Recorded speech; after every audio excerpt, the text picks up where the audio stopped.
Vêtus de violet pourpre, les militants et sympathisants du 110e parti politique togolais ont investi le terrain du bas-fond du collège Saint-Joseph de Lomé samedi.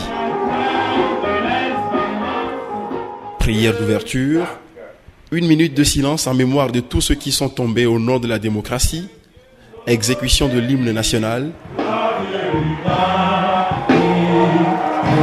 mot de bienvenue du président du comité d'organisation, des représentants des partis politiques du Togo, du Bénin et du Burkina Faso qui se sont succédés à la tribune. Puis vient le moment qui a fait vibrer les instincts et déchaîner les passions.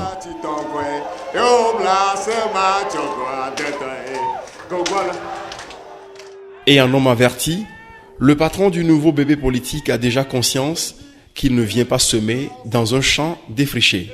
Nous sommes conscients que notre parti vient au monde dans un environnement extrêmement difficile. Par conséquent, les forces démocratiques pour la République viennent avec des propositions qui se déclinent en 4 axes.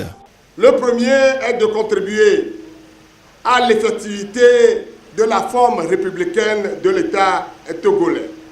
Le second est d'œuvrer au développement intégral du Togo et au bien-être des populations. Le troisième volet est de faire du Togo un pays de grande démocratie et de le faire rayonner dans le concert des nations.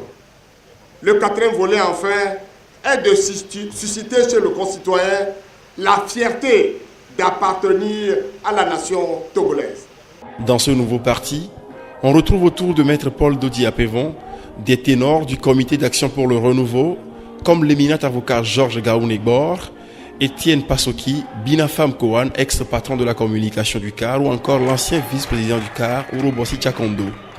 La création des FDR est la conséquence d'une longue crise qui a secoué le CAR depuis novembre 2015 et qui mettait aux prises Maître Dodi Apevon, alors président du CAR, et Maître Yaovi Agboibo, le président d'honneur.